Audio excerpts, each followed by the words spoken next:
Y vamos a hablar de las mujeres relacionadas a la vida de Jesús. Debemos empezar con su madre, que fue la primera mujer en su vida. Y acerca de ella, debemos ir desechando dogmas que son una mentira total. La primera mujer en su vida.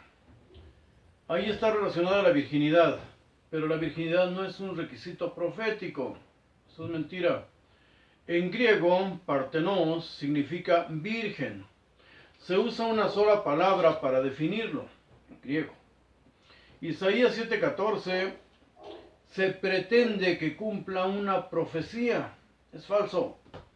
En hebreo hay 3 palabras para denominar lo mismo, pero en hebreo la virginidad tiene relación con el himen y con la sangre.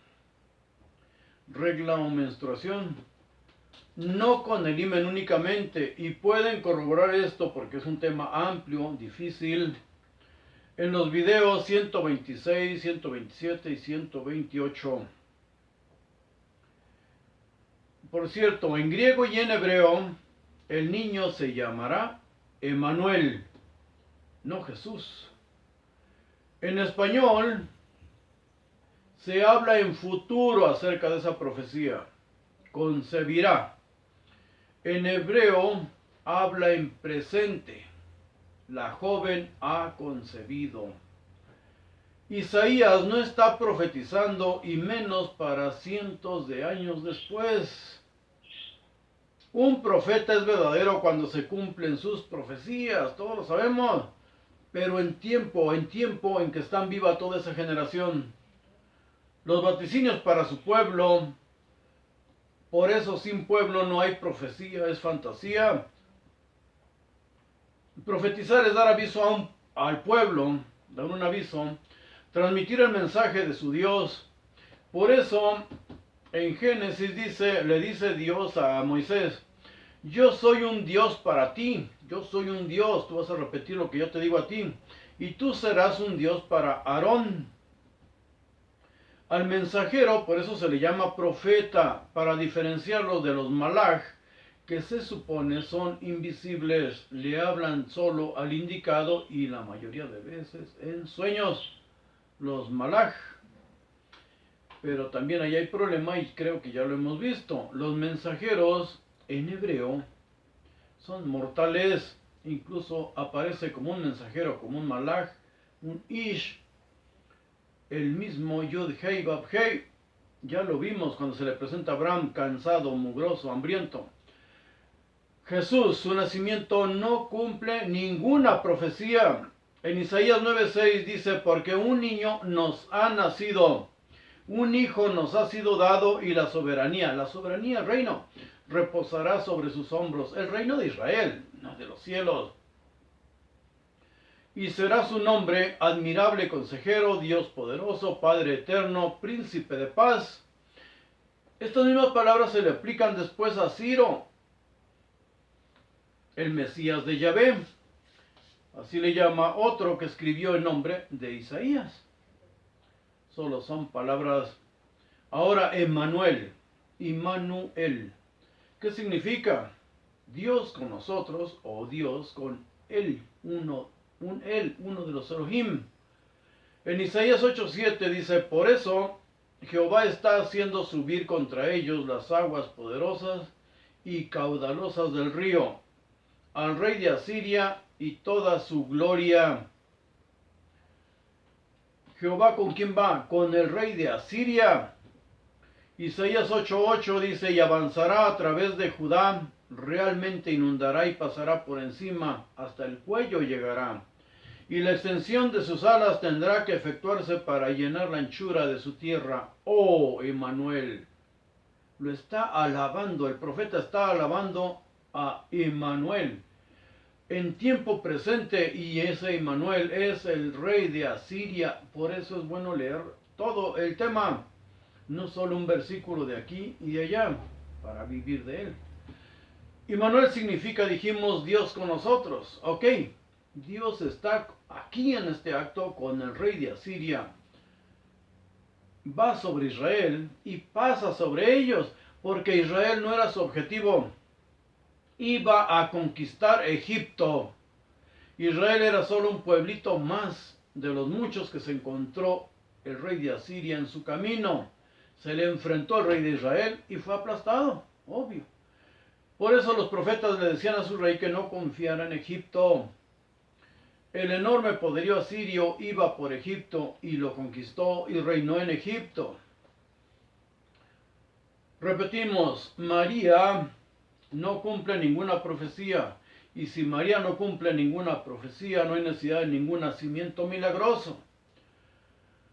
Acerca del servicio en el templo, también les recomiendo, para entenderlo bien, qué servicio hacían las mujeres, las niñas desde los 3 años. 3 años, un día ya eran entregadas, regaladas para prostitución. En los videos 126, 127 y 128, pero aún así eran vírgenes. Si vemos esos videos lo vamos a entender por qué, aunque servían sexualmente, seguían siendo vírgenes. Pero de María, la madre de Jesús, ¿cómo supuestamente se dieron cuenta de que era virgen? Los evangelios canónicos hablan de la concepción sin pecado, sin cópula, milagroso, virginal, pero no ahondan en cómo se dieron cuenta de que ella era virgen al dar a luz. ¿Quién fue la persona que se dio cuenta? Recordemos que cuando se formaron los evangelios canónicos, María no importaba en absoluto, hasta cientos de años después. Oficialmente, en el segundo concilio de Calcedonia del año 381, fueron los autores de los evangelios apócrifos quienes sí trataron de dar respuesta a eventos sobre los que eran cuestionados.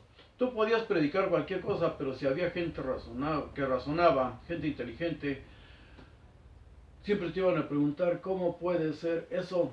Explícame cómo puede ser eso.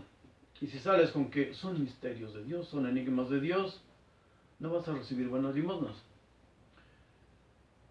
Pablo fue el primero que escribe en el Nuevo Testamento. No dice que Jesús haya nacido de una virgen. Él dice claramente, nacido de mujer y bajo las leyes de Israel. Pablo declara que no le importa nada relacionado a la vida terrenal de Jesús, solo su resurrección, ya lo vimos antes. Incluso dice que no hagan caso a chismes de viejas, literal, así lo dice. En 1 Timoteo 4:7 dice, desecha las fábulas profanas y de viejas. En 1 Timoteo 1:4 dice, no prestes atención a fábulas y genealogías interminables, porque sabía que todas las genealogías que hablaban de Jesús, a quien él no conoció, los otros tampoco, sabía que eran falsas totalmente. Por cierto, algo curioso, María y José no eran unos padres muy responsables. Perdieron a Jesús y no se dieron cuenta hasta un día después. Lucas 2, del 41 al 50, lean todo. Jesús es olvidado en las fiestas del templo de Jerusalén y los padres se regresaron a Galilea dejándolo en el templo. Y su seguridad y su alimento, hoy te llevan a la cárcel por abandono de un hijo. Uno de los escritos apócrifos que trata el cómo se dieron cuenta de que María seguía siendo virgen después del parto es el protoevangelio de Santiago. A muchos de nosotros nos gusta leer los evangelios gnósticos. Vamos a ir profundizando en ellos. Este evangelio fue escrito aproximadamente en el año 150, pero hay más de 140 manuscritos diferentes en griego. Hay más de 140, se han encontrado. Todos versan sobre lo mismo, pero hay diferencias entre ellos. La iglesia toma de este y otros escritos apócrifos lo que le conviene, como los nombres de los padres de María, supuestamente Joaquín y Ana, porque aquí sí vienen los nombres, y los nombres de los reyes magos. Para los ritos sí se surten de ellos, se abastecen de ellos. Clemente de Alejandría escribió que la virginidad de María fue constatada por una comadrona. Era la prueba científica de esos tiempos. Ahora hay que ver cómo esa comadrona se dio cuenta. Clemente de Alejandría murió en el año 215. no menciona quién fue esa comadrona en sus escritos o lo que nos llegó hasta hoy. El manuscrito más antiguo encontrado data del siglo III o principios del siglo IV. ¿Qué dice ese escrito apócrifo de Santiago? Dice, en camino rumbo a Belén, María empezó con labores de parto, por lo que José la bajó del burro y la metió en una cueva, yendo después a buscar a una partera hebrea porque se supone que no cualquier persona, hombre, mujer o quien fuera, o ángeles, iban a ver la intimidad de María. Pero aquí dice que Jesús nació en una cueva, igual que los dioses y semidioses griegos. José se encuentra en el camino, y va a buscar a la comadrona, se encuentra en el camino a una mujer y resulta ser partera y hebrea. José se refiere a María como mi desposada, no dice es mi esposa. Le dice que el niño que va a dar a luz es hijo del Espíritu Santo. Porque José soñó que un ángel le decía eso. Qué bueno que no tuvo pesadillas.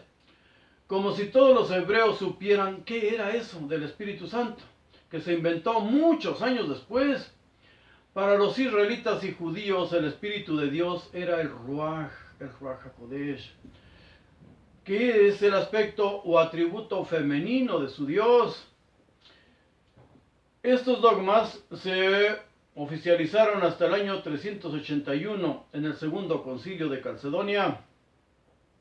Incluso en el libro apócrifo de Juan, dice que el Espíritu Santo era la madre de los vivientes. También dice que Sofía, sabiduría, engendró un hijo sin esperar a tener pareja designada, ella sola, por lo que dio a luz un monstruo. Esto lo vamos a analizar después, poco a poco. Pero volviendo al relato, José y la partera se detuvieron en la entrada de la cueva, pero una nube negra no permitió ver nada. Cuando se evaporó esa nube negra, apareció una luz demasiado, pero esa emanaba de la cueva. Apareció una luz muy poderosa que tampoco les permitió ver nada. Cuando se desvaneció esa luz y todo quedó normal, vieron a un niño. Un niño apareció que vino, caminó y fue a tomar del pecho de la madre. Así está escrito. La comadrona se va de la cueva y en el camino se encuentra a Salomé. Es la primera Salomé que aparece en estos escritos. Una virgen ha dado a luz, le dijo, cosa que no le permite su naturaleza. Ella, al atender a la virgen, la limpió, la lavó, la cambió. Se dio cuenta de que tenía el himen intacto, por eso dice, no le permite, eso no se lo permite su naturaleza, seguir siendo virgen después de dar a luz. Salomé dijo, si no meto mi dedo en su naturaleza,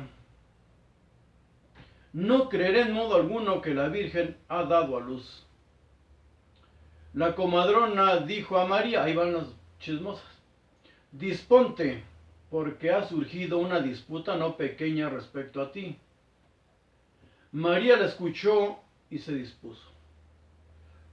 Salomé metió el dedo en su naturaleza. Salomé gritó, por inicua e incrédula mi mano se desprende de mí por el fuego. Salomé se arrodilla y ora y se le apareció un ángel. Los ángeles andaban en esos tiempos como cualquier cosa, según ellos. Y le dice que acerque su mano al niño. ¿Cuál mano? No se le había disuelto con la lumbre, por favor, con el fuego. Es un relato demasiado ingenuo. Pablo dice, quisiera darles alimento sólido, pero ustedes se alimentan con leche, son unos niños. Eso es lo que escribe Pablo, eso es lo que enseñó Pablo para niños, a niños. Además, el Nuevo Testamento contradice todas estas fantasías. En Mateo 1:25 dice, y la conservó virgen, José, y la conservó virgen hasta que dio a luz un hijo y le puso por nombre Jesús, no Emanuel. Otras traducciones dicen, no la conoció hasta que dio a luz a su hijo. U otra frase relacionada, pero todos dicen que la conoció. Así es de que Mateo dice que sí tuvo relaciones sexuales después de dar a luz a su hijo. Otro mito relacionado todo con lo mismo. El pecado original no existe. La expulsión del paraíso fue por motivos preventivos, no por un castigo. Dice, ahí está escrito, no vaya a ser que el hombre alargue su mano y coma del árbol de la vida. Ya habían alargado la mano para adquirir conocimiento, pero conocer tiene una connotación sexual. Dependiendo del contexto, veamos el relato bíblico, lo que está escrito en la Biblia. Eva dice, he concebido un hijo con el Eterno, con Yod Hei Vav Hei, Génesis 4:1. La partícula it, esa partícula hace que la acción del verbo recaiga directamente sobre el sujeto. Y el sujeto está escrito ahí, es Yod Hei Vav Hei. Alguien que lee hebreo lo entiende perfectamente. Por eso es que dicen al mezclar los genes, serán como dioses. Llevarán sangre o genes de ellos, por eso los expulsan, para que Adán no vaya a alargar la mano. Es una damita, es un ser ya modificado con esos genes. Se las cobre y tome a una de las hembras de ellos y la fecunde. El árbol de la vida es una hembra de ellos, ya que ha sido demostrado que son genéticamente compatibles. Por cierto, ya que hablamos de borracho y comilón, el árbol adorado por los judíos o israelitas es el árbol de mirto y tiene relación con la fertilidad en los ritos de Purim, donde la borrachera es obligatoria. Todos los judíos ortodoxos que se llaman hasídicos, Jesús era un judío al 100% y pues le entraba duro en las fiestas. Donde la borrachera es obligatoria y los disfraces, porque usas un disfraz y así cuando pase el ángel no te identifica. Es una locura, pero está. Para no ser culpable de lo que hagas, no te vio, no te conoció y borracho no cuenta, dice un amigo mío. Este libro, por cierto, no habla de Yod Hei Vav Hei. Los dioses que les hacen milagros y hoy festejan en Purim son los dioses Ishtar y Marduk. Son dioses babilonios. Y ese libro está en el canon. Los ángeles caídos, cuando hablamos de los ángeles caídos, nadie pregunta, nadie cuestiona, todo el mundo lo cree al 100. Pues es la mezcla de seres que vienen del cielo, tienen relaciones con mujeres de la tierra y todo el mundo lo cree, lo acepta. Es aceptado por todo el mundo sin razonar en ello, no razonamos, no decimos como aquel, ¿y cómo fue eso? Hay que tratarlo. Caín es el fruto prohibido, producto del pecado, pero quien pecó fue serpiente. Y como los judíos al regresar de Babilonia llenaron con el tetragramatón todos los escritos para darle fuerza a su Dios, para enaltecerlo, serpiente era un Elohim más. Pero estos le pusieron su nombre en todas partes, Yod Hei Vav Hei, pues al exagerar lo perjudican. Dicen que él fue el que lo hizo. Aquí él, Yod Hei Vav Hei, carga con el peso. He concebido un hijo delante del Señor, o sea, delante de Yahvé, Jehová, con la voluntad del Señor y otras traducciones, pero en hebreo dice, he concebido un hijo con Jehová, he concebido un hijo con Yahvé. La serpiente es Yahvé, les dio conocimiento, les dio de comer el fruto prohibido a Eva a Adán. El primer pecado fue de Yahvé, no de Adán. Pecado original, no, sin pecado original, parte del ser humano, no hay ninguna necesidad de un salvador. ¿Salvarte de qué? Si no cargas pecado de nacimiento. Quien inventó esos dogmas y más, y lo vamos a estudiar más adelante, fue Pablo. Ahora, las mujeres que seguían a Jesús. Dicen los religiosos, todos, que Jesús vino a dignificar a la mujer. Vino Jesús y las mujeres lo acompañaban. Mentira, las mujeres lo mantenían. Podemos estudiar para eso de la dignidad de la mujer a la reina judía Salomé Alejandra. Ella reinó 10 años sometiendo a sacerdotes y fariseos y controlando las ambiciones de sus propios hijos.